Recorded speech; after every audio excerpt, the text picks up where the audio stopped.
Bum, bum, bum,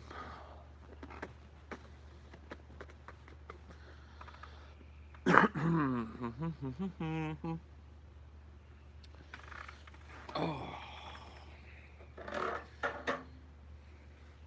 feel like the sun was out the last time I talked to you guys. What happened to the sun? What it do, what it do, what it do, what it do, what it do. Hello. Good evening. What it do? No. No. No what?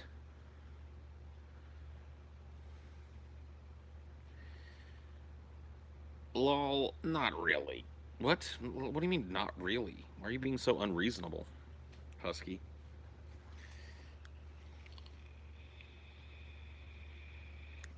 Stuff and junk. Yeah. All the stuff and junk today, too. Just leaving high school and I'm afraid of the world. Afraid of the world paying taxes, and I feel like I'm going to go bankrupt. Is it actually as hard as it seems? Yes. Taxes are a nightmare. I'm not going to lie to you. I mean, if you're just moving out on your own, you don't own a lot of property, you're not going to be taking a lot of deductions, and you're working a subsistence level job, then taxes are pretty simple. In fact, they're simple to the point where you can pay like $5 and go on TurboTax and just enter your information and they do your taxes for you. But as you get older is when taxes start to become a nightmare.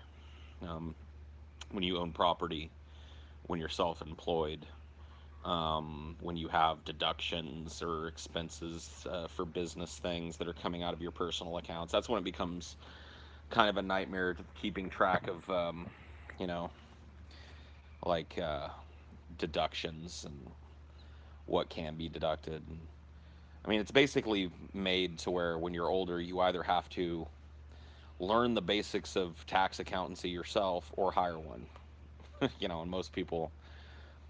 And most people hire one. So but I wouldn't be worried too much about when you just leave the house and shit. Um, m- Most likely, depending on where you live, I mean, it might be a little different. But if you're making like I said, a subsistence wage job where you're barely, getting by, you're actually probably going to end up getting a refund uh, because you're just not making enough money to be in one of the higher taxable brackets. So they're probably going to end up giving you back a significant little chunk of either state, federal, or both. So, like I said,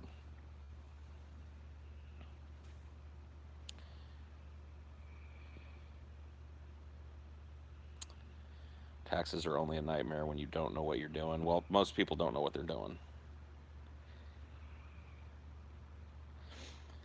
Every cent counts in your purchases. You hear your parents say it and shrug it off, but later in life you understand what they're talking about. Yeah. And I mean, look, I'm an older dude and I'm not really good with finances, so it's not it remains a problematic thing. And some people just aren't, wired that way, I guess.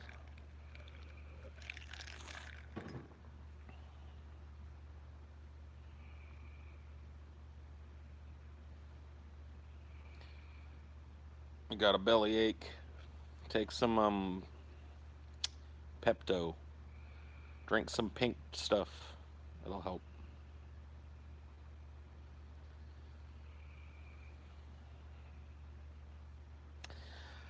Penny wise, pound foolish. Paul, aren't you worried about being out in swamp ape territory in the dark? I mean, I figure he's not really looking for me, and if that's my fate to just get, raped to death by the swamp ape, then I guess, there are worse ways to go out. I can't really think of any right now, but I'm sure there are worse ways to go out, so I'll take my chance.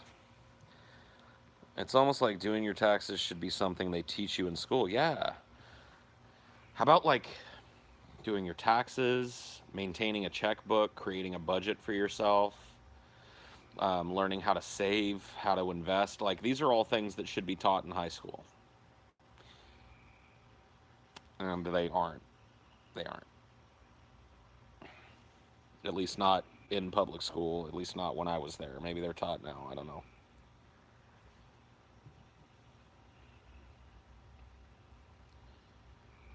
Do I like Band of Brothers? No.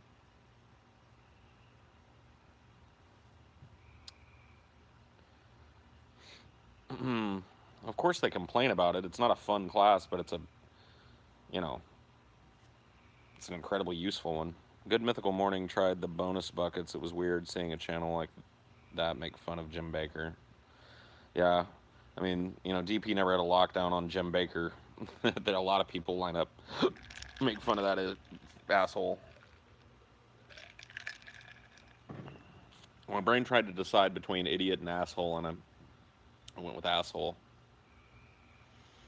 Probably because I don't feel quite right calling Jim Baker an idiot. I think the people that buy shit from him are the idiots. I think he's just an asshole. I mean, you can't be super stupid and keep a life on the public dole to that level for as long as he has.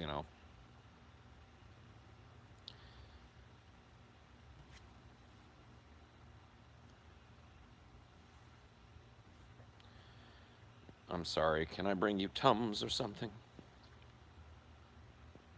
Oh, that was Chelsea talking to Ashley. Yeah, we got Counterpointless up, taking a look at Deep Space Nine.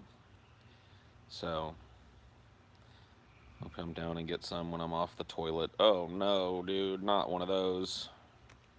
Well, you'll probably feel better after a bad poop.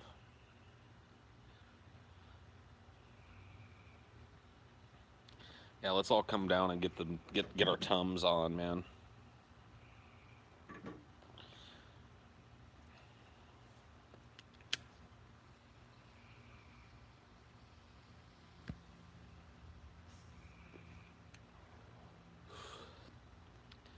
Ashley's pooping right now.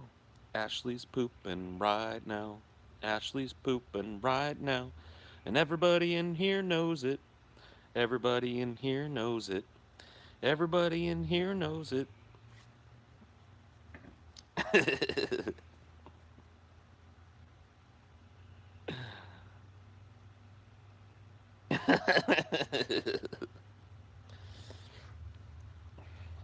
That's right. Didn't you guys pay attention in kindergarten? Everybody poops.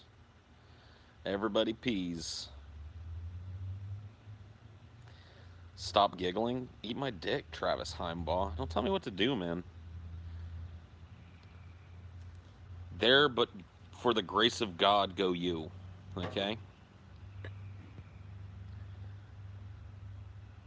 So you did some budgeting and tested yourself to the. Get out of here. Nonsense. Hey Paul, the guy that mentioned skinheads was not. I'm not. We're not doing racism tonight. I'm burned out. I'm burned out rehashing the racism argument, and I'm sure most of you are too. So let's steer clear tonight. Yeah. Let's talk about something else. Let's relax together, you and I.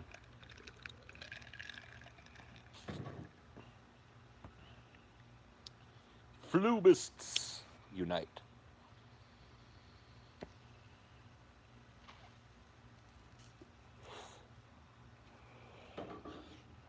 I mean, negativity begets negativity, J Dark. You know this. I can't credibly call people on the carpet for being negative when I'm an incredibly negative personality. So, but I will tell you this: like, negativity really feeds negativity, and when I'm having one of those days where I feel like I'm just very hostile, very negative, and I put that out here, then it is reflected back to me. And I had a somewhat negative stream earlier, so some of these people are probably prepped from that. It is what it is, though. I do my best to manage it. There are some nights that, like, I just don't really feel like that. And I'm feeling okay tonight, I'm not incredibly up in arms about anything. So, but that's the problem being a negative personality, is that, you don't get to turn off other people's negativity that you've drawn to yourself when you're not feeling that way. I'd love to go on vacation in another country. Whether or not that will happen I guess, is kind of up in the air. But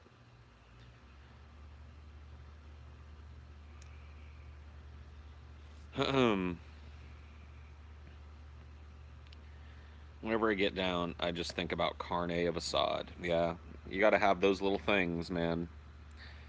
I just tend to isolate when I'm in a super shit mood just to spare my loved ones from the drama. Well, the problem with that with me is that I have a tendency to isolate, and my bouts of depression tend to last. I mean, they can last like 6 months. So if I use the isolation tactic exclusively, then I end up isolating myself from everybody I know. It goes on and on and on. And that is, I think for them at least, in terms of impact on our relationship, a lot less healthy than dealing with my negative bullshit. So, it's a constant attempt to balance those things. If you had a superpower, what would you choose? Um, I don't know. Like the power to phase through walls or some shit would be pretty good. Yeah. If I had the power to phase through walls and anything I had on my person would phase through with me, then I could just be the world's most successful bank robber and they would never be able to imprison me because I could just walk out of any prison. Mind control. Nah.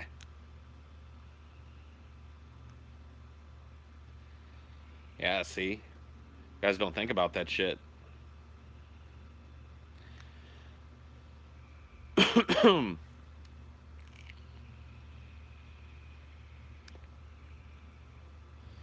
mean, I guess you'd get like a limited sense of invisibility because if you could phase through walls, what would stop you from stepping into a wall and staying in there for a while? So that's almost like a limited invisibility. You could just step into the wall. I guess you could phase through walls, you could phase through the ground too. So, I mean, you could instantly just hide by going into the ground and then walking away and popping back up elsewhere when the trail has gone cold. What does depression feel like? I mean, a lot of people have described depression in various ways. All of them are probably right. I mean, there's not one overarching malaise that kind of comes over me. It's um, for me personally, not speaking for anybody else, but for me, anxiety and depression are incredibly comorbid. Usually, my bouts of depression are driven by insane paranoia and anxiety, and the depression is kind of a retreat from the overstimulation of those things. In terms of how it particularly feels outside of the scope of anxiety, I've heard people describe it as a numbness, and that's true, and an inability to care about anything genuinely, and that's true. An inability to get genuinely excited about things or to look forward to things that you normally would, and that's true. A lack of desire to talk to your friends and family and to socialize, and that's true. All of those things are typical.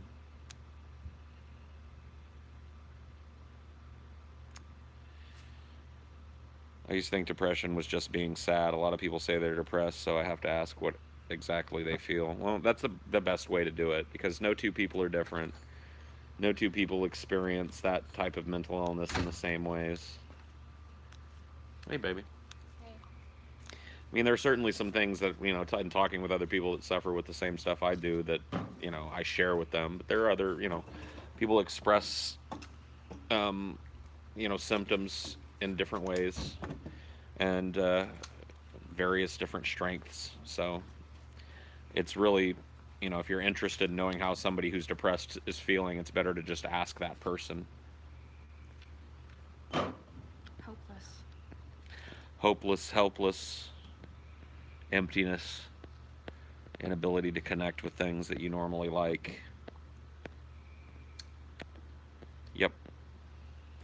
Paul, I'm 99% sure I have chronic depression. What should I do? Go see a doctor, get a diagnosis, get on medication, start therapy, do something about it for yourself.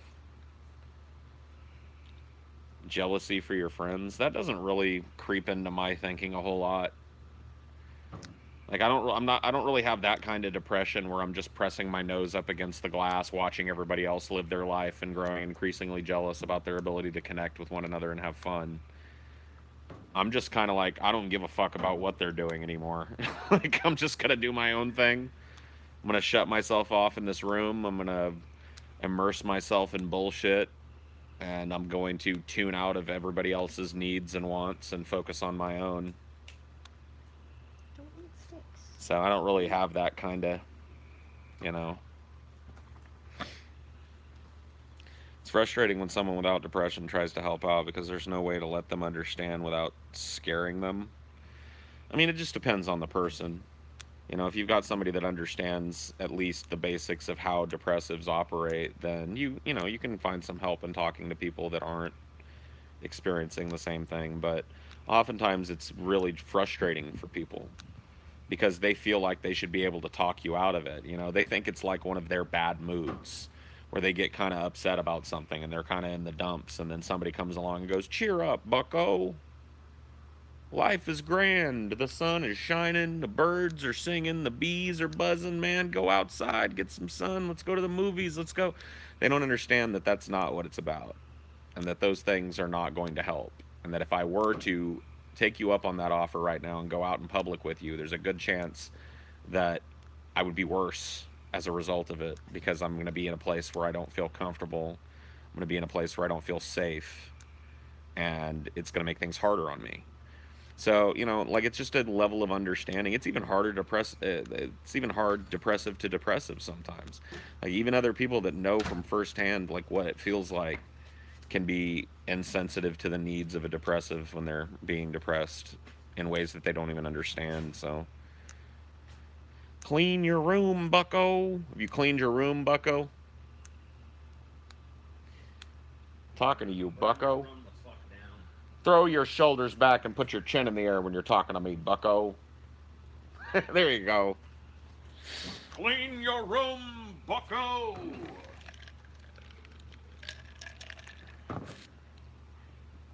I have AIDS, Paul. I have AIDS. Good. Well, I mean, I wouldn't worry too much about it. AIDS is not the death sentence it once was, so pretty much just stay on AZT for the rest of your life and live a nice full one. Just develop that fetish where you get off on giving other people. Yeah, bug chasing. Become a bug chaser. Well, he already caught it. Oh yeah, so he's not a chaser anymore. Yeah, you a bug. What do they call those then? I don't know. Yeah, a bugaboo. Go contaminate others with your AIDS.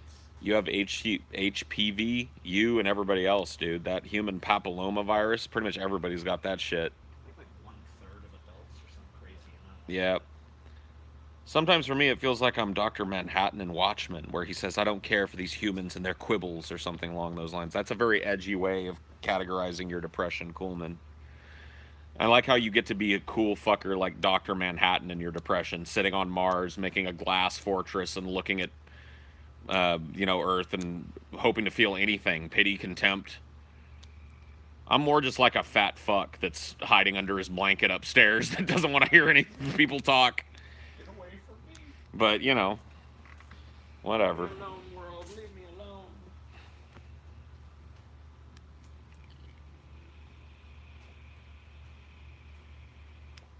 Dr. Manhattan.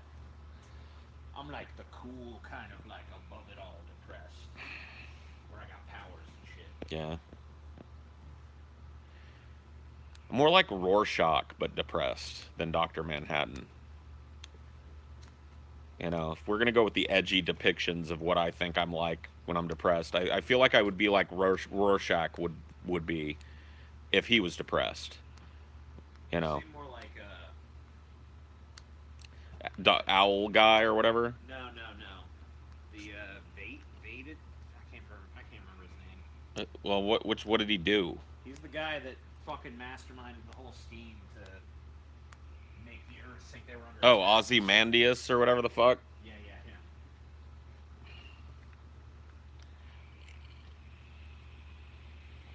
Well, that's a generous estimation.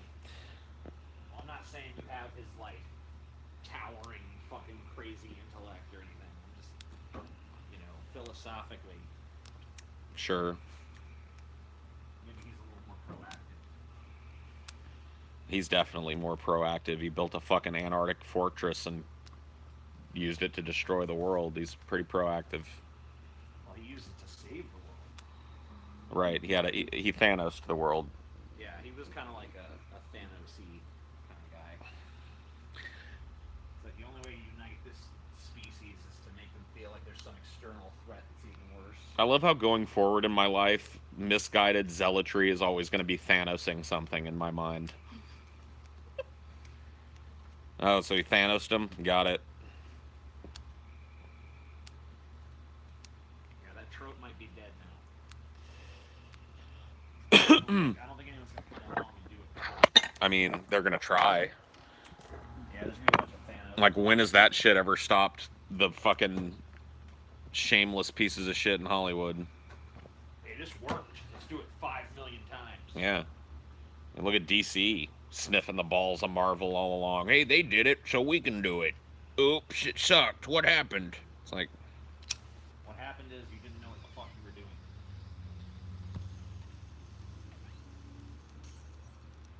You know how Marvel slowly built this universe carefully, brick by brick?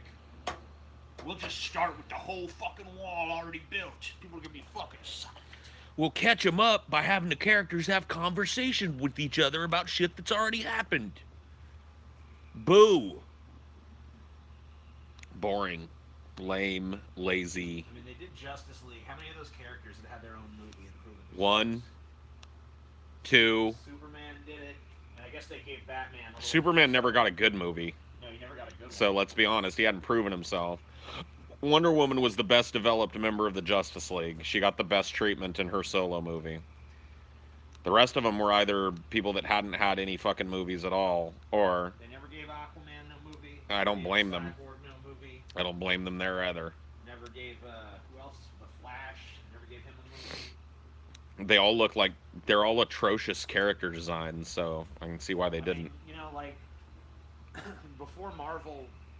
I mean, look, when Sony bought the rights to Spider-Man, Marvel basically told them like, yeah, you can have the rights to all our characters for like 50 million or something. And they're like, now we just want Spider-Man. That's the only one that would be a successful movie. Whoops. Yeah, so I mean, like, you know, even the lamest fucking character on the comic book page could probably be given a decent adaptation in film. I mean, yeah, it could be. There's an Ant-Man movie, for fuck's sake. Yeah, there's a Howard the Duck movie. It's terrible, but still. I have not seen Ant-Man. I don't know if it's getting good or not. What about that Squirrel Chick movie? Squirrel Girl? Yeah. You think She's she more could like- carry a movie? She's more like a comedy character. I don't know. I've never read any of those comics. What about Jubilee from the Marvel Universe? That would be a terrible focus for a That'd be movie. a hard one to make. You know who never got a movie that should? Gambit. Gambit. They were gonna do one. Were they? Yeah, I don't know whatever happened to it. I guess they got. Well, maybe it got pushed down to the next. You know, I don't know how they're gonna cross over the X-Men and shit. It got pushed into development hell. I mean, this movie, this Infinity War thing would be cool as a trilogy that brings in the. Maybe they will. You know, because the X-Men are a huge part of the Infinity War comic series. They take part, they help, they do their thing. So maybe they'll show up to save the day or some shit. That'd be kind of cool. They'd have to Recast Wolf, Wolverine. yeah. That'd be a tough one. Maybe they just, say that he's MIA or some shit. I don't think you could. I mean, yeah, maybe. Just have Rogue and Cyclops and shit They're show gonna have- up. You know, that movie. Logan was a swan song for Patrick Stewart and Hugh Jackman, so they'd have to recast both of those or write them out. I think there's like a little subplot in the Infinity War comics, if I remember correctly, The Rock where as Wolverine. yeah, where like they have the X-Men have Rogue try and sap Thanos' strength with her powers, and it's too much for her and shit. It almost kills her. Please kill you through the internet, dude. If I could kill people through the internet, I'd be in jail somewhere. They'd have traced it back to me a long time ago, dude. Back traced it. Everyone that Paul hates dies. Yep. Anybody that pisses me off sufficiently, I'd just pull their fucking card. Fuck this banning shit. That's just a temporary solution. $20. Thanks for the countless hours of pointless conversations, Paul. You're welcome, classical Marxist. It's my pleasure to Maybe my moving deliver mosquito repellent that. body? See, I missed some other super chats here. I got social anxiety and fairly constant depression. Video games and tobacco help distract from it. Well, cool. Any distraction is a good thing. I plan on drinking myself to death a la Jack London. Alright. Well, I'm not going to stand in your way. Best of luck. Every man's got his own fucking life to do what he wants with. I mean, fuck. It's a slow, miserable way to die, though. My baby. Yeah, liver failure and shit. Not a pretty way to. I mean, there's a lot of slow, miserable fucking ways to die, though. A lot of people that try and be teetotalers to skip out on that kind of death just end up getting cancer and dying another slow, painful death. Just like fuck it, man. At this point, you know, our cards are up when they're up. I'm gonna try and enjoy myself to the fullest extent that I can here. Yeah, because thankfully it's temporary. I mean, I never go all the way with that, because you've got obligations to other people and shit. You know what I mean? You can't just go full retard and become a crack whore and live under a bridge and just spend the rest of your life high, even if that's what you want to do. Actually, you can. You can, right? But I'm just saying I have a personal fucking ethical obligation to people. I've made promises to people of multiple different varieties, and I've got things going that I feel obligated, you know what I mean? But, like I said, there's a part of me that's always fantasized about just leaving everything. Not to spite any one of those people, but just walking away from everything and everyone into the woods and disappearing and making my own way and just not dealing with people anymore. You know? There's definitely an allure. Without any kind of filter, I probably would have done that years ago. I wouldn't be sitting here. Man, the more restrained I am, the farther outside of, living the way that I feel like I should be living I am, the stronger that desire becomes, dude. The more meaningless the job is, the more pointless the mortgage is, the more I start feeling like walking into the goddamn woods. Solve that. Yeah, that's why you like watching that guy build all those like huts and shit. Right? Yeah, that primitive technology channel. I've seen every video on the channel multiple times. It's mesmerizing watching him just go out there with his bare hands and build brick huts and Occasionally he has an outside tool, but I mean every once in a while, but like 9 times out of 10 if you look it's something he built. Like he has a stone axe that he used to chop down trees. I mean he's very very like he doesn't start fires with lighters. I saw him have some commercial rope one time. Sure. That's pretty much the only thing I've ever seen that he didn't make, though. Timing TJ's orbital period so I can calculate the mass of Paul the Ball. Nice. Yeah, let me know. I haven't weighed myself in a while, so let me know. Orbital mass. Yeah, do the math, dude. Do it. Craziest thing about that channel is that there had to both be a person to come up with that primitive technology and name it. What do you mean? Like, are you letting your mind think about the first person to ever build these things? I like to do that sometimes too. Like, think about whoever the first cave person or whatever the fuck, distant ancestor of ours. I mean, it probably was a process. Oh yeah, but what I'm saying is like who codified it to where it spread. You know what I mean? Who was the first one that was like, this is how you do a mud brick, and then it spread to everywhere else. Just simply by word of mouth for how much it conveyed, convenience to their lives. It was kind of interesting. I was watching this thing about the evolution of man, and one of our ape-like ancestors, I forget if it was like Homo, I forget what Homo it was. Erectus or whatever the fuck. Yeah, I think it was like Homo habilis or Homo something or right. Whatever. They started using knives. Like they developed these flint knives. Yeah. And you'd think that would be like, oh, technology is kicking into high gear now. But actually, they kind of just had those flint knives for like 30,000 years. Right. Didn't really do nothing else. I mean, yeah, we see that in a lot of other primates too. I mean, there's a lot of primates that use tools of varying degrees of sophistication to get their food and shit. But none of them have, gone beyond that and developed a car. Some birds use tools. Yeah. Crows. Fish as well. Yeah, some fish. Some small animals use rocks to like break nuts open and shit too. Yeah. Oh, yeah. Yeah. Shit like that. I mean, there's all kinds of use of primitive tools all throughout. Dolphins will use tools. Mm-hmm. Fucking little otters will use rocks to smash open clams as they float on their backs. Beavers build dams. Yeah. It's not really a tool, I guess. But it's like a basic It's a structure. form of technology, I guess. Do you remember the first time you used the internet? What were your original thoughts of it? I hated it. My first experience with the internet was my dad showing me a bitmap naked topless picture of a chick that he downloaded from a BBS. So I loved the fucking internet. As soon as I was introduced to it, and I was like, you can download naked pictures from somebody else's computer without going over to their house. And anybody can call and do it, and you can do other things like play games and talk shit to people, and there's no way for them to stop you. I'm sold.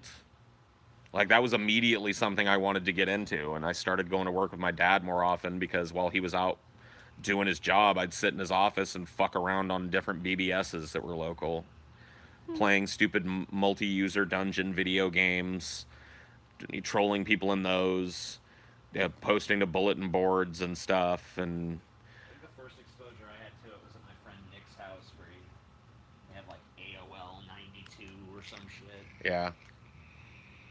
It's like that big long like.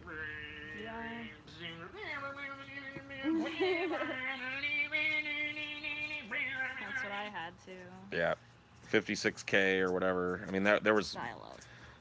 below 56K, but that's really when it became standard and people started adopting the internet. Those were the speeds that made it. Immediately I saw some hentai, so I was like, whoa.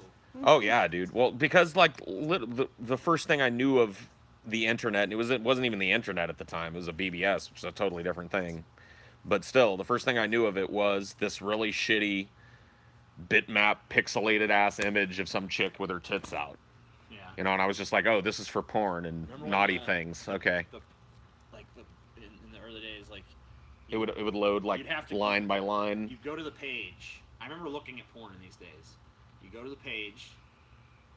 Page would take like 2 minutes or 3 minutes to load. Right. Where all the little JPEGs, like the little thumbnails, were there. Then you had to look at the thumbnails real close, because whatever you decided you wanted to look at was going to take like another minute or two. To Yep. load. So you click on it, and then you're just like, Yep. eh. And you're just like, fuck, man, come I on, dude. had a TV right next to my computer when I was little, so when the pages were loading, I would just look over and watch TV. Yeah. I spent a lot of time, like, I'd open up a web page that I wanted to look at with a bunch of porn pictures or some shit on it, and then I'd There were just... no browser tabs or anything. No, Oh, you yeah. couldn't do multiple tabs, so I would just alt tab out of the fucking program and let that load in the background and play a video game for an hour or something and come back and, I'd come back to a page full of fucking porn. And if you wanted video, you'd have to like. That was a whole process. Yeah, There was no embedding of videos in the early internet, so it was all about downloading it. You had to download the video, and then when you got it, you got like maybe like a 12-second clip tops. Yeah, it was a very small video. It took you... This tiny video this big that was pixelated as shit Yep. of some chick getting railed for a minute. Yeah, and you'd be like, all right, Yeah. I can work with this. And you have to replay it like 50 times. Yeah, Okay, I guess I have to download another one because I couldn't quite finish this one. yeah. So Another couple hours. a new 30-minute odyssey Yeah, for my next 12 seconds of porn. pretty lame. Yeah, the internet sucked.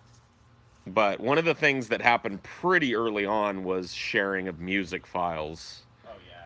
because those were way smaller than video files, and that was way cool. I mean, there was a point in time where nobody was watching anything going on the internet, so it's just like any song you wanted, you could find for free, any number of places. Nobody was policing it.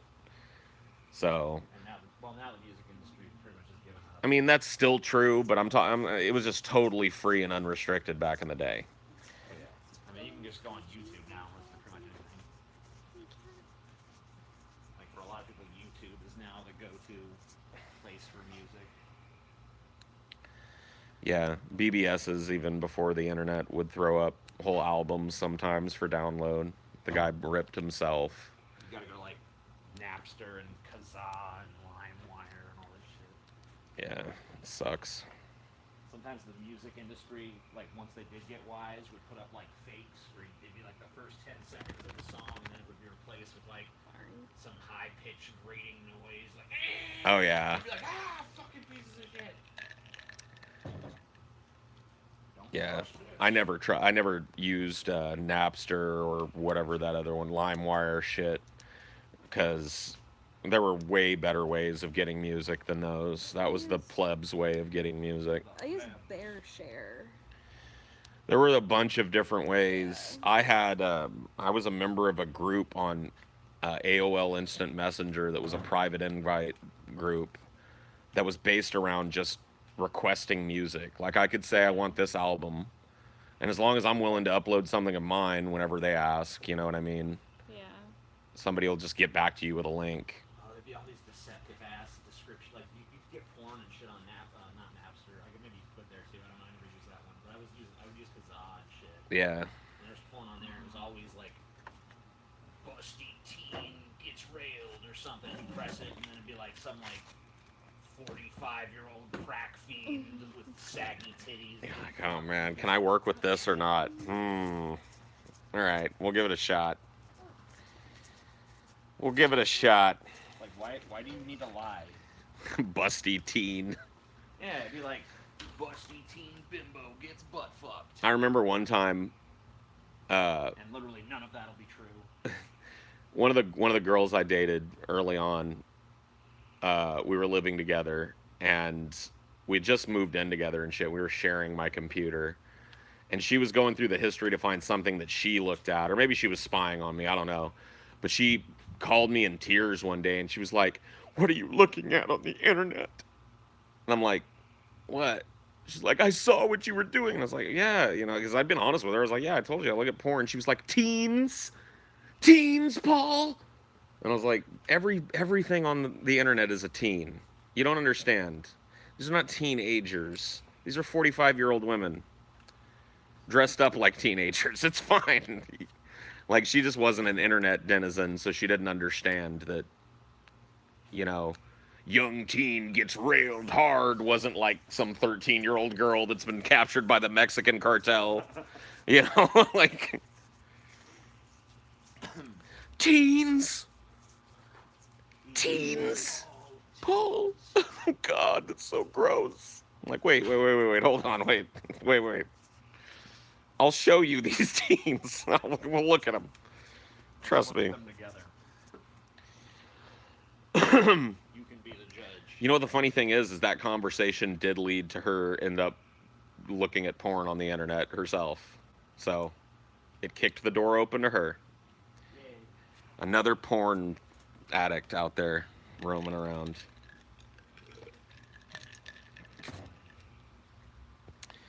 My mom once asked me if she should be worried when there was an adult friend finder ad window on my dad's computer.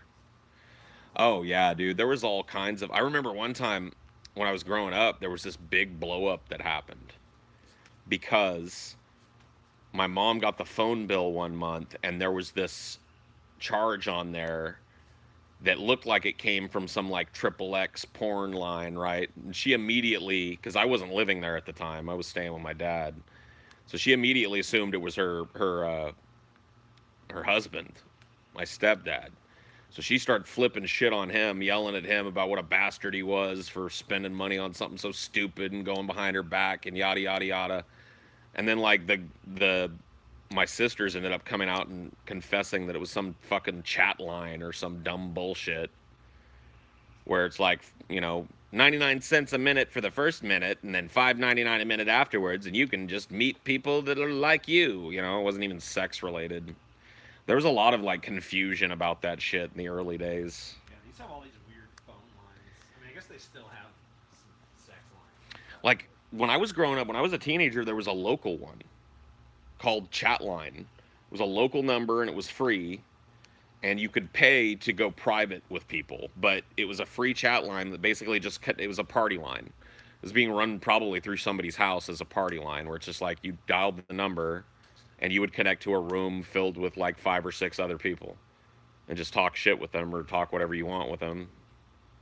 And then if you paid the money, then you could take them into a private call or whatever the fuck. But yeah, there was all kinds of weird shit like that back in the day.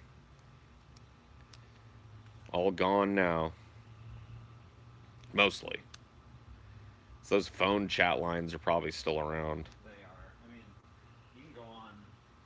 Like, I see shit on TV late at night. Like, some fucking busty bitch will appear on screen and be like, "My parents are gone for the weekend, and me and all my barely legal friends are here around the pool waiting for your call." It's like, what? It's like, why? What? I hate these new obtrusive ass porn ads too. I was looking at porn the other day, and I clicked on a video or some shit that had an ad in front of it, and the bitch is sitting there, she's topless, and she literally knocks on the screen, and she's like, "Ding, ding, ding! Hey, are you jerking off alone? What are you doing? Come jerk off with me!" And I'm just like, "Fuck you! Yeah, leave me alone. Let me do what I gotta. Click the X." How many more seconds till I can skip this shit? Hey, fucking loser. There's variations on them too. Like there's some that are like, "If you want to see more of my big fat fucking hot ass, go to teenxcams.com now." She'll just be sitting there bent over on the bed with her ass all out. It's like, I mean, I kind of do, but I know that I ain't gonna get to see your ass if I click on this link. And I know I wanted to see what was in the video that I clicked on, so let's just skip you. Just go to the video. Yeah. I just hate that. But I really hate the one where they talk directly to you. Because it's just like, it's so like, ugh. Gross. Imagine when they get to the point where they can, like, digitally insert your name. Some of them are even like accusatory. Like some of them are like, "Ew, are you seriously touching yourself right now? Just kidding." And it's just like, why would you do that to me? Wow. Yeah, that's asshole-ish. I'm just kidding, so am I. Why don't you join me and we'll touch ourselves together over on teenxcams.com. It's like, ugh. Yeah, leave me alone, bitch. Let me do what I came here to do. There was one where like 2 chicks giggled at me. They were like, "Look at what he's doing. Wouldn't it be fun if he stopped looking at this shitty porn and joined us for premium content over on teenxcams.com?" I'm like, fuck you bitches. You jerk off in peace. Leave me alone.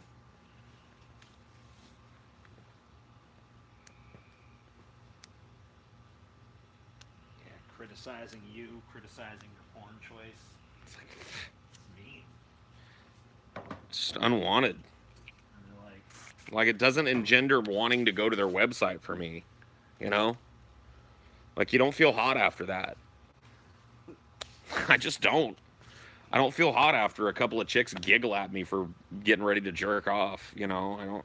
That doesn't push my buttons. doesn't it, though? Feeling hot. It's muggy out here, dude. That nice weather is officially over. I can just tell it's going to cascade into unlivable nonsense in about 3 days. Fuck you, Louisiana. Muggy. Muggy and buggy. Mosquitoes biting tonight, Paul. They're trying. I'm fending them off with a spray.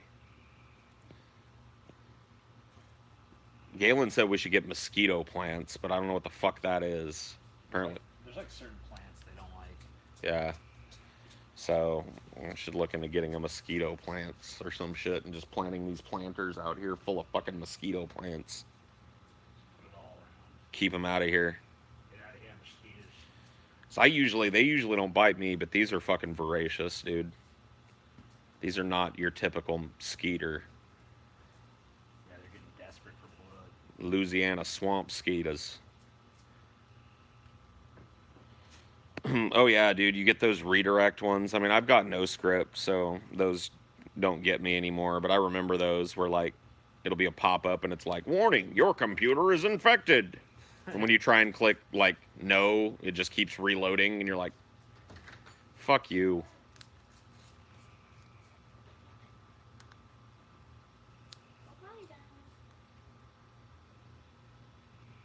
You need our fucking spontaneous malware program. Yep. Download our shit on your computer. We're a trustworthy source.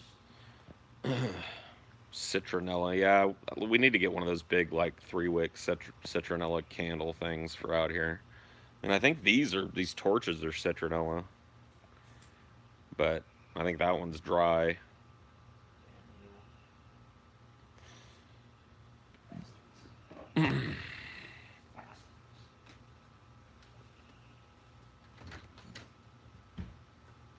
Hedge apples. Is that horse poop?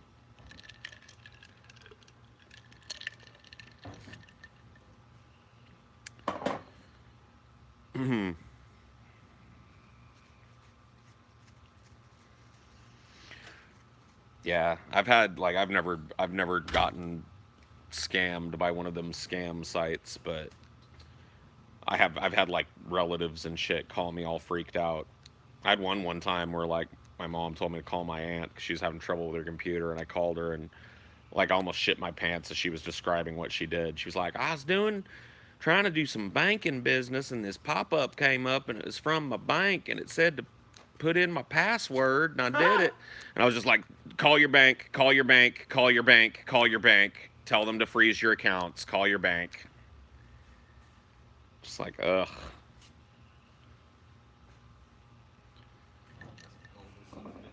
Oh yeah, dude. I helped this neighbor of my mom's one time, whose computer was the most infested with spyware that I've ever, like adware, spyware. Like it was completely unusable.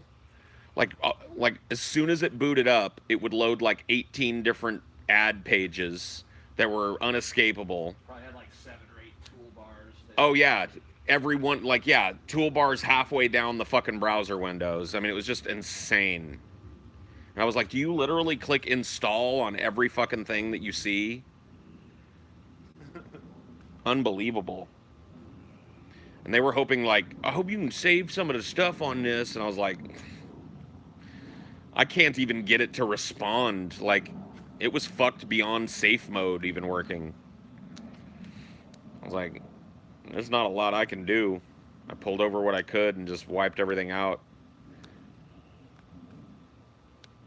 But I was just like, I'll be back here in another fucking week doing this again. Yeah, I had to constantly do that with my dad's computer. Just like, oh my goodness. I had a lot of that at schools too. Like teachers all had their own personal machines that they had, you know, at least account admin level access on so they could install shit if they needed it. And then I'd get these tech support calls like, "My computer's running real slow and nothing loads and blah, blah, blah." And I'd come out and it'd be like toolbar madness. Yeah, they like that toolbar shit for a while. Yep. You just fucking open up your browser and all of a sudden there's some fucking toolbar you've never seen in your life. Like, what the fuck is this? It's like Yahoo, E-Trade, fucking Google, fucking just like 82 different bars, Safe Search and fucking eBay, fucking just nonsense. They used to try to piggyback that shit on programs all the time too. Oh yeah.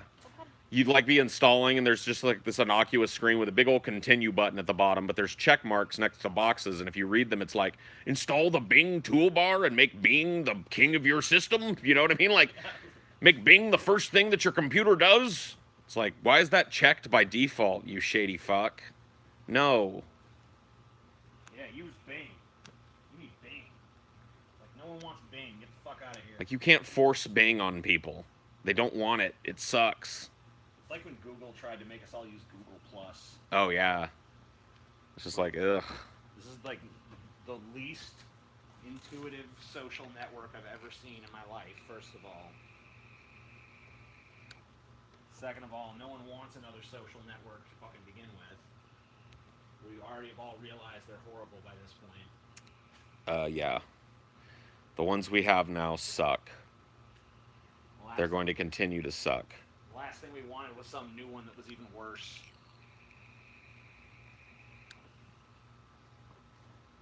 Tried to make it where, like, you gotta have Google Plus if you want to use YouTube. I wonder that sometimes. Are there people out there that have like really super active Google Plus accounts and a bunch of followers on Google Plus? Like, are there people out there actually using Google Plus for what it's intended for? Or is it just like a zombie platform now? Pretty sure it's just a zombie platform. No one uses that shit. Never Surprised seen they still even let it exist. It's terrible. It's like unintuitive and ugly and slow and shitty, and it's like confusing as all fucking get out as to what level of account control you're doing. Like, am I editing my Gmail account, or am I editing my Google Plus account, or am I editing my YouTube account, or what's the difference between those things? Yeah, it's like Why is my channel out icon controlled by Google Plus, but everything else is uploaded directly to YouTube? It makes no sense. It's like, it's a total Yeah, fucking it's like nightmare. First time I even catch a glimpse of Google Plus, it's like I gotta go change a channel icon. It's like you gotta change that to Google Plus. It's like what? Why? Fuck you. I always get confused which one I'm changing it for too. Oh yeah. Oh yeah. Like what? When I started the Deep Fat Fried channel, I went to go upload the logo somewhere, and I accidentally uploaded it to my TJ. Yeah, and it Plays leaked. All thing or something. People are like, they're gonna use this channel. I'm like, fuck. No, I'm not. Fuck you, Google Plus. Why? It's weird when they try to force you to use some shit you don't want. Yeah. Like, that's just never worked. Like, the only way you can force your way into a market like that is to create something that's just better and bully the competition out. You can't, like, take a piece of bloated ass shitware and, like, force install it onto people's computers and expect them to be anything but fucking incensed. Yeah, your default search engine is Bing now. Yeah. It's like, no, it's. I mean, that's an easy fix for people that have half a brain in their head when it comes to computers, but most people don't. So it's just like, what? Now my whole computer's Bing? Great. Good luck finding a how do I stop Bing from being my homepage search result on Bing. Let's put it that way. Bing loves you. Hey, how can I improve your night, Paul? I don't know. I'm not asking for my night to be improved. My night's fine. Leave Paul alone. Kill all mosquitoes right now. That's how you could improve my night. Yeah, murder every. If I could just sit out here for the next hour or two and know that I'm not going to be chewed alive by fucking mosquitoes, I'd be a pretty happy guy. But the thing is that I can just move inside, and TJ and I can do one of these on his computer if we want. So it's like, not even really a problem. Mosquitoes are pricks. The sooner science eradicates them, the better. Oh yeah, fleas too. Get them out of here. Get all the bloodsuckers out of here. Yeah, anything that survives by sucking on other things' blood just needs to die. Needs to go. Oh, dude, I guarantee you the dude that invented Bing Googles shit. Of course he does. Because the dude that invented Bing knows enough to know that it's a vastly inferior platform to search. So why would he use it? Yeah, you never have heard, like, man, I couldn't find what I was looking for on Google, but then I checked out Bing. Yeah. Been having to resort to Bing a whole lot lately because Google's just not giving me what I want or need. It's like, no.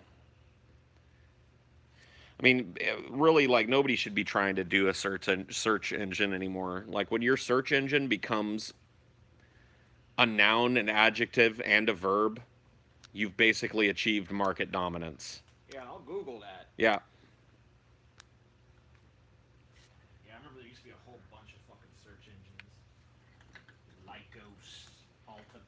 Web Spider. Ask Jeeves. Yep. Yahoo. I guess Yahoo still has a search function. Whatever. Yep. I'm surprised that Yahoo even still fucking exists. Web Crawler was another Yeah, one. web crawler. I used to use DuckDuckGo a lot because it was a privacy search engine, but it's just not anywhere near as expansive as Google is. Nothing is. Chelsea's coughing pretty badly.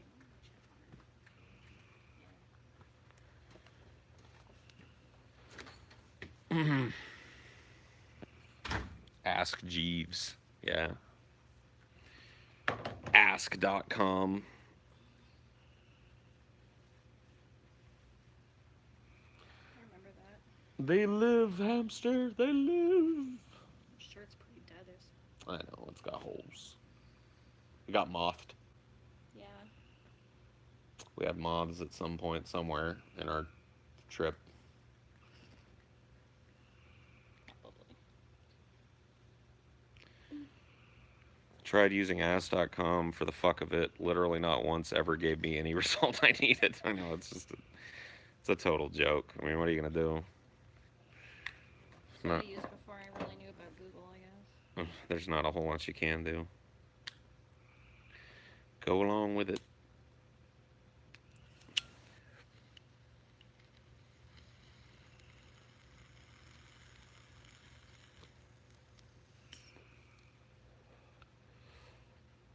I use DuckDuckGo for images since Google doesn't direct link to images anymore.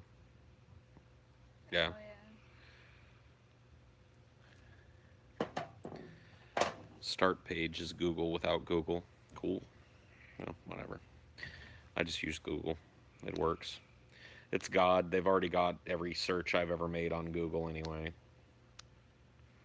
May as well just give them the rest.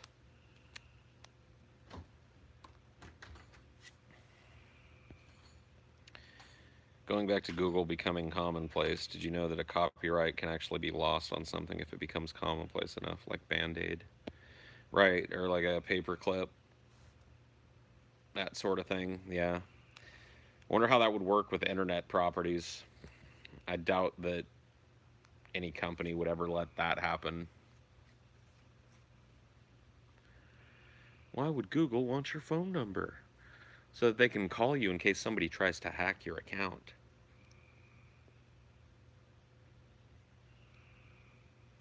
Start page is Google without Google's invasion of privacy. Well, DuckDuckGo is basically the same.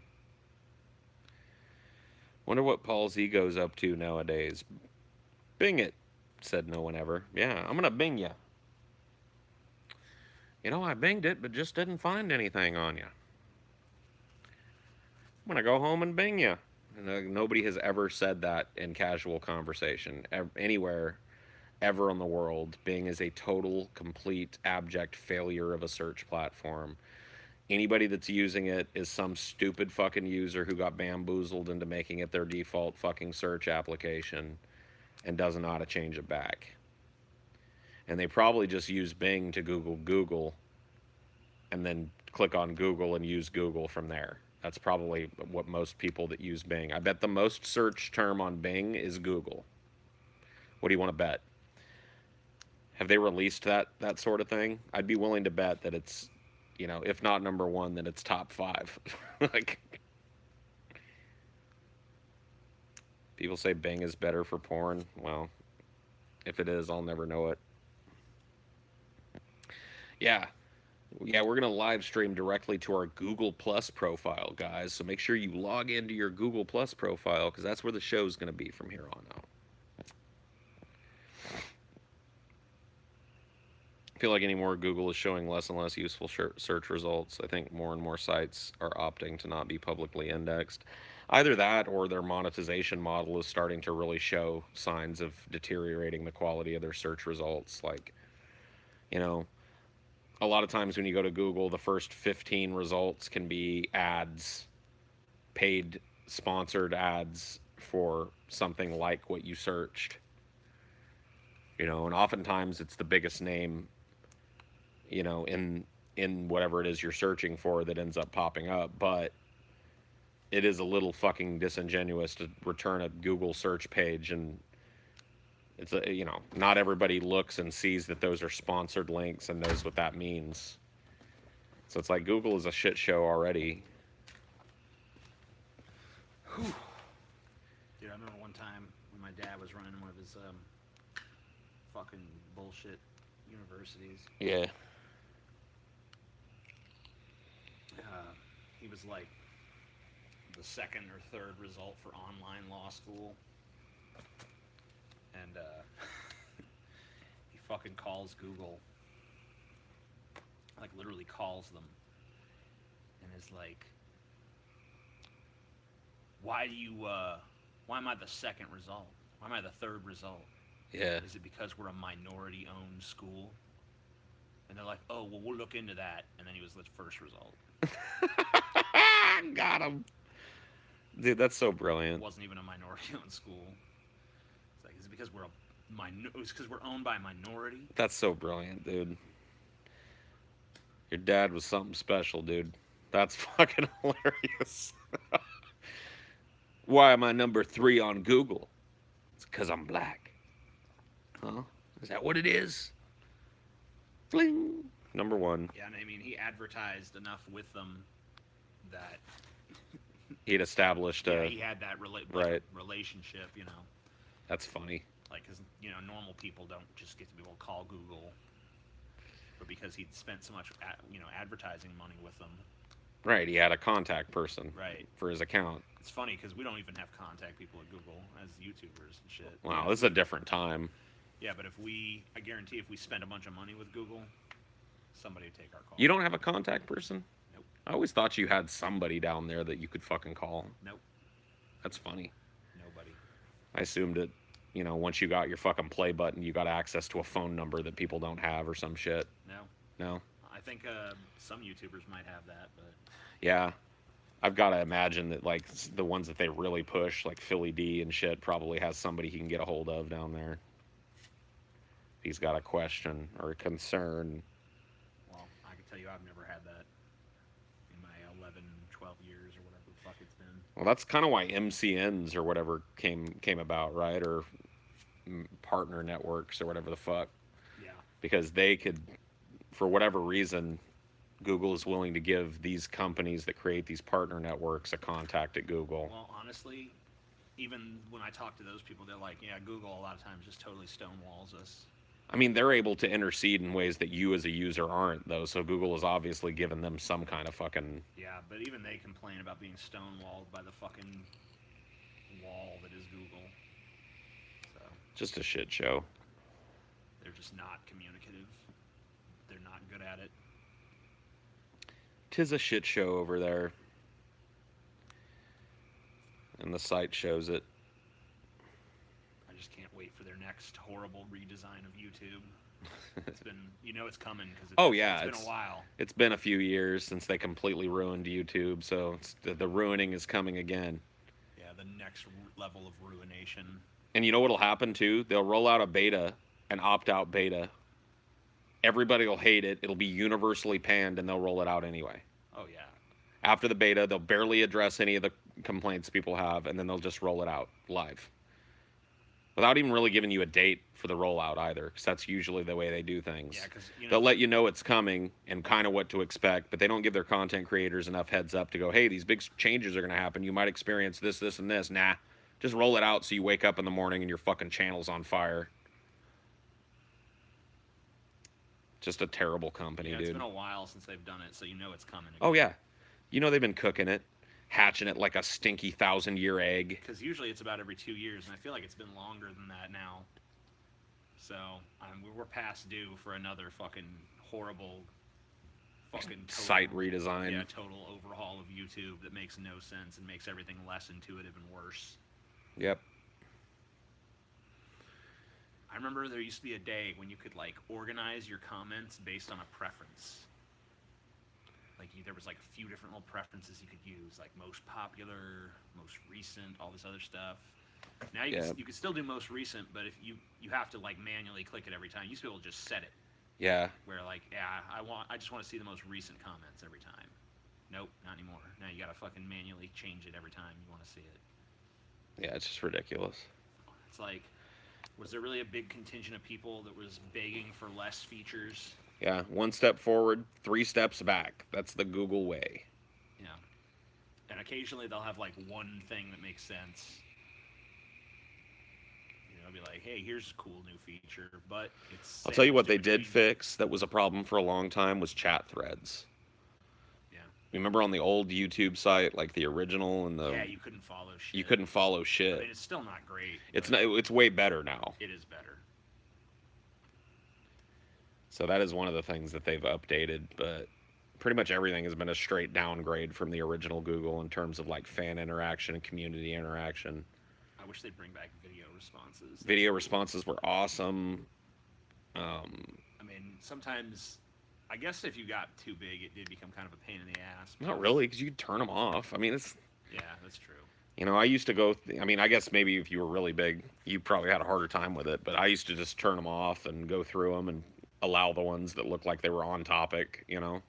Didn't take all that long to sort through the ones that were obvious advertisements and bullshit. There was those cam, I don't know, they weren't really cam girls. I forget what they called them. Those girls that every thumbnail was just their big tits. Oh yeah, yeah.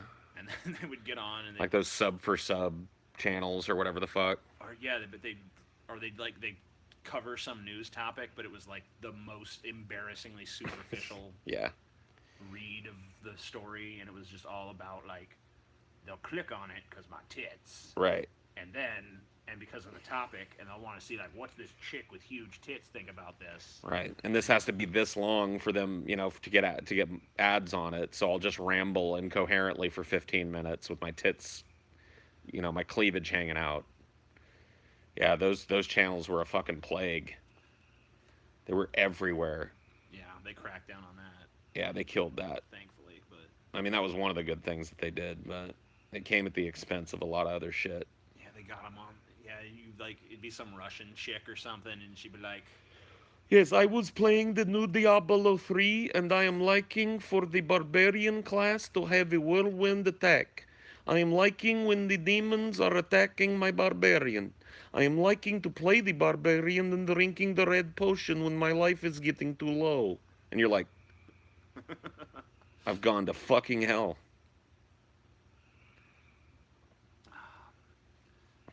there was a few big titted ones that were actually somewhat decent. I mean, like, a lot of the people that we watched, like Lacey Green kind of skated in on that. She did. That's true. She was Forget. her boobies were her fucking claim to fame, dude. She was a titty thumbnail motherfucker back in the day. She was. She loved to shoot herself from that downward angle. Oh, yeah. And shit.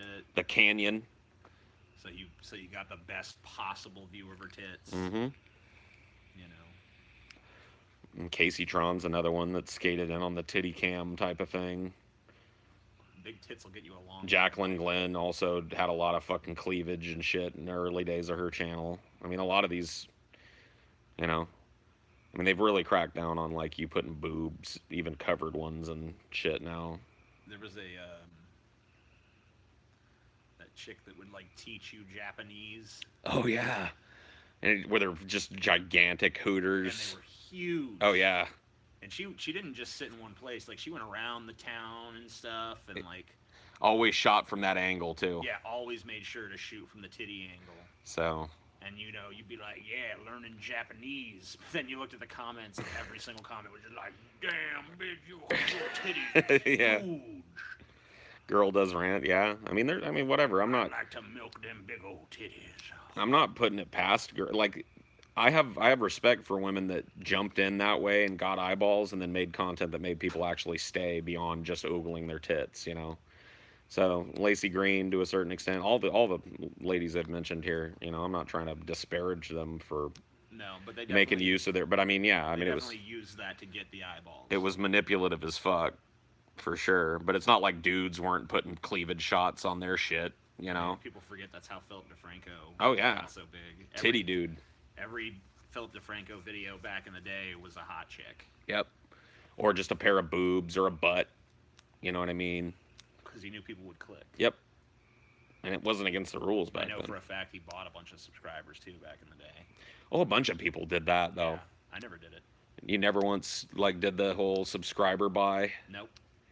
I should have. Yeah, I wish. I mean, like, I don't. I regret not doing it in retrospect. I just didn't really know. like how big it was gonna make. Yeah, Because because like like yeah, a back lot in of the the day channels before that they did had it. countermeasures. I mean, now they've got countermeasures. Right. You can still do it, but it just comes across like bullshit. Yeah, And a lot of times they'll just delete them because they realize. it's a bunch of fake bullshit accounts, a bunch of But botted accounts. Yeah, a lot of weird shit. there was this one dude. I forget what his name was, but he was like a fan of mine that figured out some way to get a bunch of people to subscribe to his channel, like basically by tricking them. Like Yeah. he had some kind of Facebook group, but to join the Facebook group, you had to subscribe to his channel. Oh, weird. Um, and so he'd create all these like Facebook groups that were like, yeah, do this, do that, and he actually like was able to get 1 million subscribers and shit. Wow, that's pretty Just by crazy. gaming the system before they closed the loophole. And then he tried to sell his channel, but Probably got busted for that. The subscribers were all worthless because none of them really. There was no engagement. None of them wanted to be subscribed to it. Right. That's still weird though. Yeah, back in the day though, that was the biggest metric was like you were always chasing that. I remember in the early days it was always a race. I felt like you were watching a horse race between you and Captain Awesome and you know, who were the other ones that were around back then? Nick Gisburn. Yeah. You know, you guys would all pull ahead for a month or something, and there'd be a bunch of smaller channels making videos like, I mean, I TJ remember, gonna be the next big thing, and then fucking Captain Awesome would pull ahead again. I remember being in a battle with him for a while. Like, because I remember when I joined YouTube, I'm like, I want more subscribers than Captain Awesome, because he was like, to me, that was like the big guy, Right. because he was the atheist channel with the most subs. Yeah. And then I got to his level, and then a bunch of his fans created like alternate accounts to push him up higher again, Yeah. and then my fans did the same, and eventually I just passed him comfortably, and it was fine. But yeah, that was a much more important metric back then. I think a lot of people don't really realize how irrelevant subscribers are now. Yeah. They're still chasing it, but it doesn't mean I mean, it's anything. important. I mean, it's not like You have to it get to doesn't like at all. the level that you can monetize your channel and shit, It's way more about how many views you're getting on a daily basis. and how long people are watching your Yeah, content. viewer duration is so important now. Probably the most important. So if you're uploading a 30-minute video, you want people to be watching as much of that as possible on average. Yeah, because watch hours is so big. Yep. So it's not even. It used to be like the first most important was subscriber count. The second most important was view count, or maybe they were like kind of tied. But now it's almost like watch time matters more than anything. Yep. So it's like not even about how many views you're getting. Or subs or anything. I mean, subs are still cool. I mean, yeah, you don't turn your nose up at them, but it doesn't make or break a channel anymore the way it used to in terms of having a really high number versus a more modest number. And there's so many channels that like are so much bigger than their sub counts would indicate, and really are smaller. Yeah, I mean, getting smaller, loyal sub bases is better now than getting this big kind of anonymous blob of people who don't engage with your content. Because once again, those important metrics of view duration, watch time, and shit. Yeah, like I realized how a lot of people don't really understand that shit when I was talking about Sargon having a bigger channel than me. People are like, what are you talking about? You have way more subs than him. I'm like, that does not Yeah, that does not matter He anymore. has way more views per video, way more watch time, you know. Yeah. So, I mean, I can't deny that motherfucker is eating my lunch. But whatever. I honestly am glad to not be on the top of the shit heap at this point. Yeah, it's not an enviable position right now. You ever think about some of the content you watched and say, man, that shit was trash? Not really. No. I never watched shit that I thought was trash. Yeah, if I turned on something, I'm like, man, this sucks. I just don't watch it. I mean, I guess some of the older videos that I used to be into back in the day probably wouldn't hold up as well today because the standards of production have gone up so much. But, Sure, you know, like as far as like the content of them, I stand behind that shit. I was pretty old when I jumped into YouTube, though. You know, I was like, what year would it have been? 2007 or 2006, somewhere around there. So I'd have been 26 years old already. You know, so not too far from my current age. So my tastes haven't really changed a whole lot, at least in terms of that type of thing. I still like watching the same type of shit. I feel like I've never really watched too much YouTube in general. I mean, like when I do, it's I usually don't have like immense loyalty to any channels or anything. Like Yeah, I've never had a YouTuber that I watched religiously. Maybe back in the very early days when it was more like a community. yeah, I watched for a long time, especially after I found the like whole little burgeoning atheist community that was happening. I was just like subscribing to everybody that was making videos on it. A lot of the Christians and like formulating my own little arguments in my head and Yeah, I watched some Captain Awesome. I watched Brett Keane. I watched Nick Gisburn. There's a few channels I watched. I can't remember the fucking name of anymore. there was a one dude that was around forever, King Heathen. Yeah, yeah. He was a big channel back in the day. Um, I liked some dude who was like non-stamp collector or something like that. Yeah. He did like these real primitive animations, but they were pretty funny, well scripted stuff. There was Phil Hellenes. He was really good back There's in the day. that one guy, Edward Current, that was like a fake Christian account. Yeah. Oh my god, I was so annoyed by the sheer volume of people that would constantly write me like, "This guy's the dumbest Christian ever." I'm like, he is an obvious fucking parody. Yep. How dumb can you be? Well, it's just a sign of a good parody. Yeah, I guess so. I mean, it was so obvious he was not real. I still follow him on Twitter, I think, but he doesn't really. I don't think he really makes videos anymore. If he does, it's not the same thing. Dark Matter was on pretty early. I remember watching his shit. Yeah. Uh,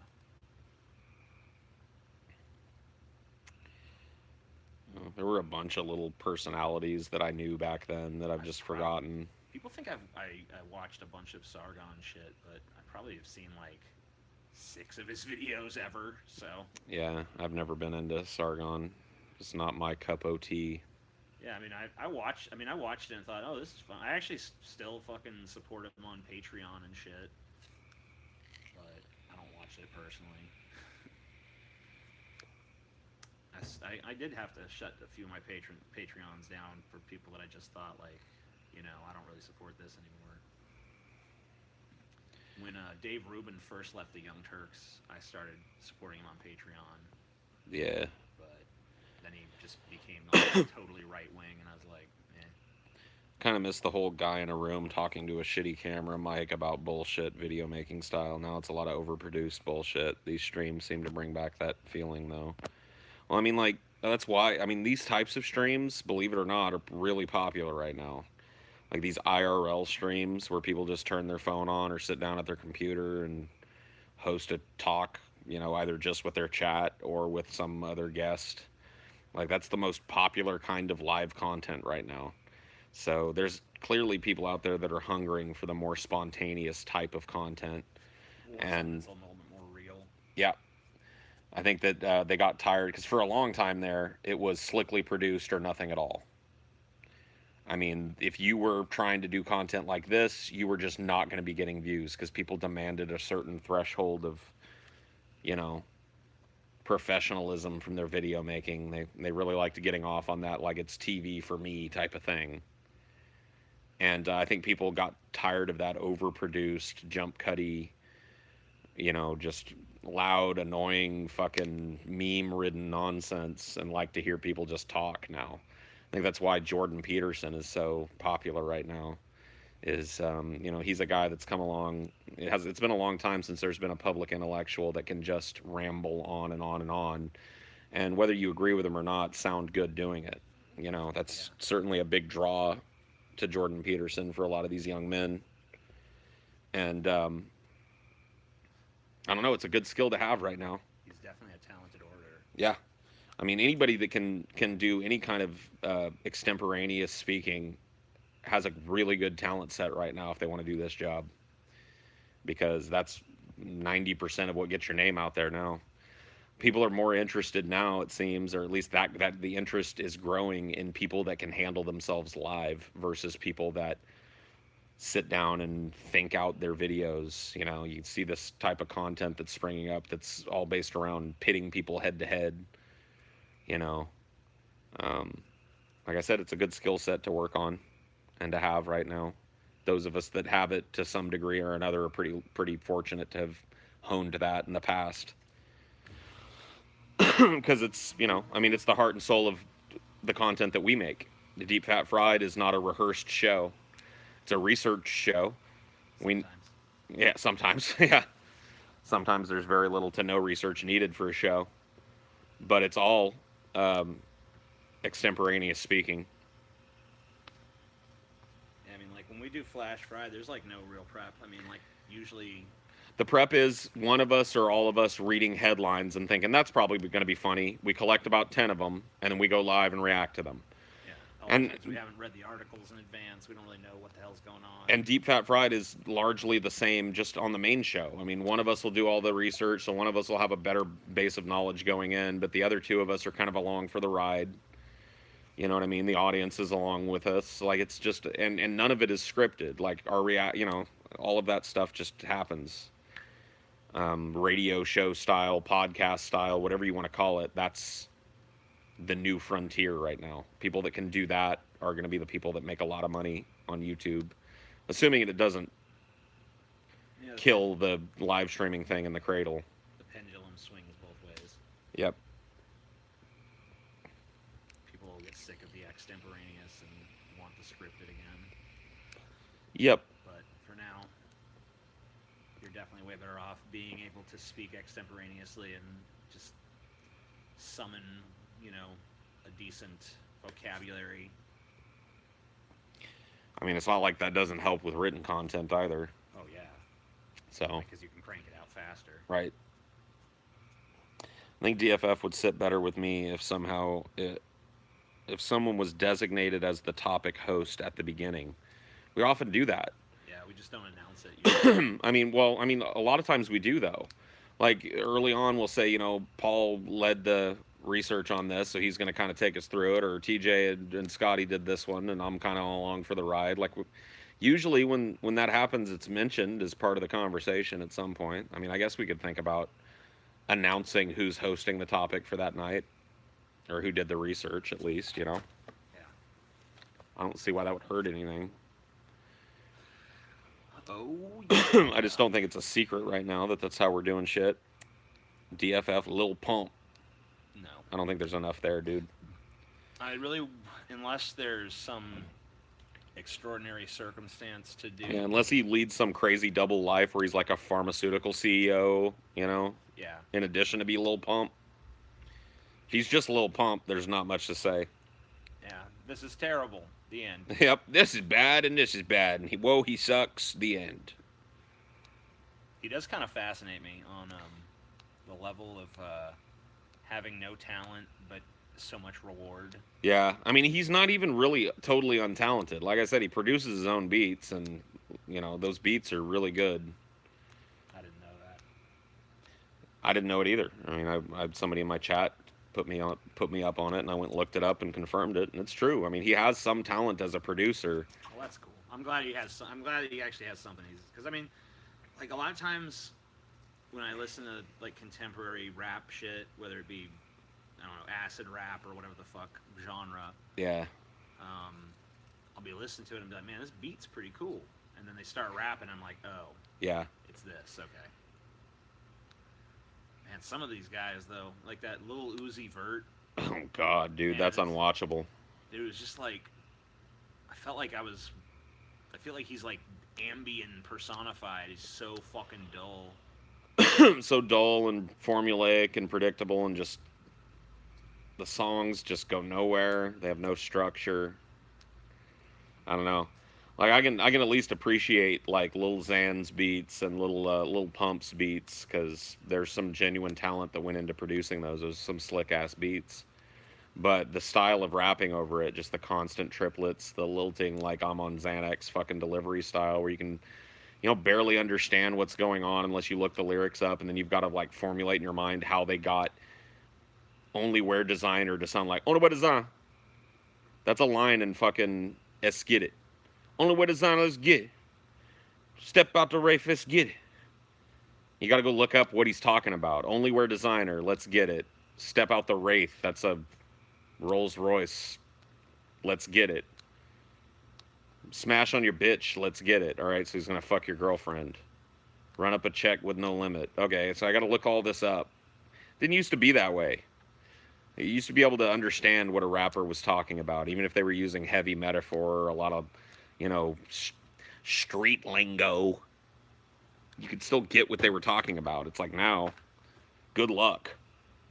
Yeah, I just don't understand. I mean, if you're going in completely not knowing anything about that kind of rap and never having seen Lil Pump ever, like, I'll give you $100 if you could hear every fucking line in that. In fact, I'd give you $100 if you could translate 50% of the lines in that song. Like, it just eyes on ice. Remember that I don't see about nice. You're just like, oh, okay, all right.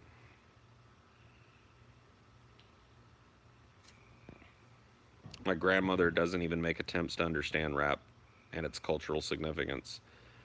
So, Yeah, who cares? Why does your grandma need to get rap? let me tell you something, dude. There's always been an old dried up bitch around that doesn't get it. I'm not trying to say your grandma. Well, yeah, I am I mean, actually. at this point, I feel like I'm the old dried up bitch who doesn't get it because Well, whatever. You listen to some rap and you can appreciate it. You were bobbing your head to some of the shit we were listening to from Kanye in the car the other day. sure. So you can I'm appreciate it on talking some about- level. I'm talking about this Skidit shit. Oh, I'm talking well. about this little Xan and little Pump and little whatever the fuck else I mean, it's just. with their bad face tattoos and their shitty lyrics and their terrible delivery. I don't know. I don't know what it is.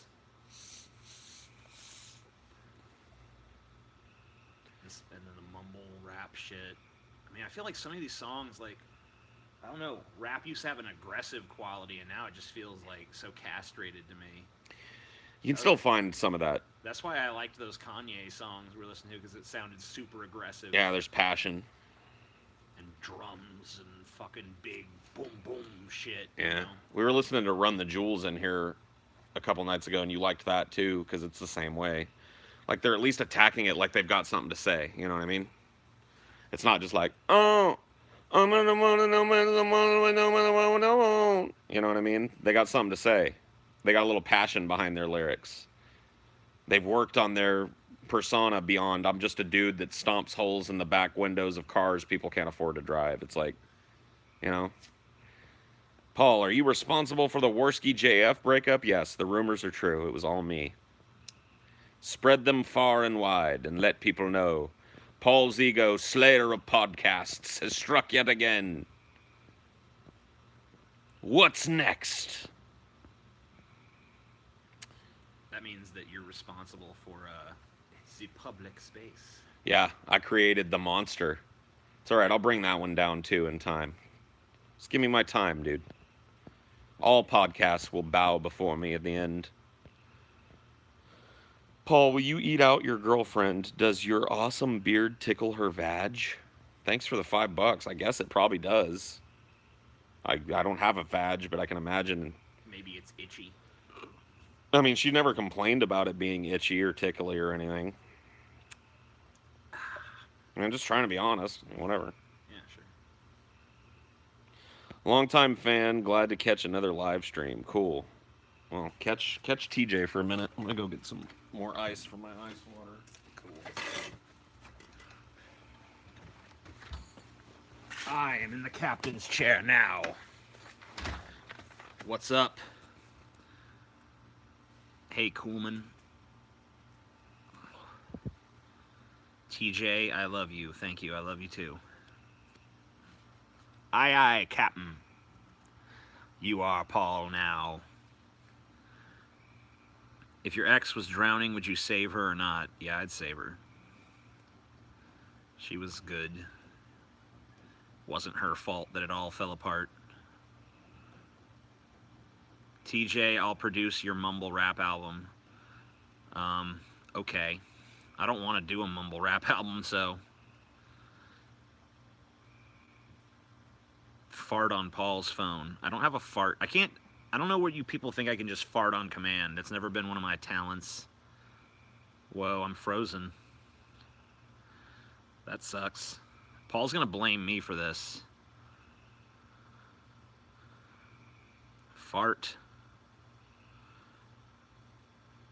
TJ, what would you do with a fully powered Infinity Gauntlet? I don't know. Can you guys still hear me? Or is only the picture frozen, or is the okay, well, that's neat, I guess. Great. We can hear. Maybe if I switch to this for a second, it'll fix it. I don't know. No. Oh well. Picture is frozen. I am aware of this. I didn't break shit. I didn't break nothing, dude.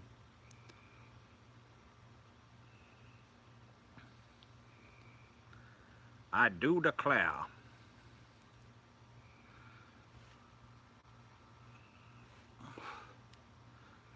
Has your opinion on Infinity War changed with the second viewing? Not really. I enjoyed it pretty much the same amount the second time.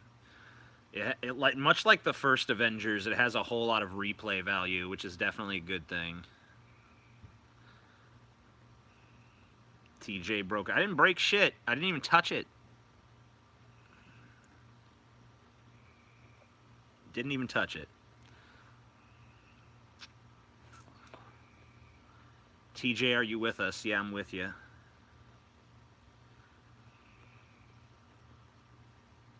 What do you think about Fetty Wap? I don't know what that is. Nah, you broke it. Fuck you. Man, you guys. I didn't do shit. It's minding my own business.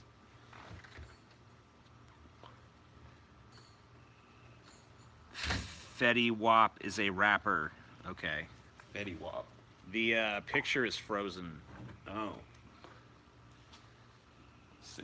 So now it's just a still image of me. Let's see if I can fix it. You can stay there if you want. They can still hear me. Not anymore, they can't.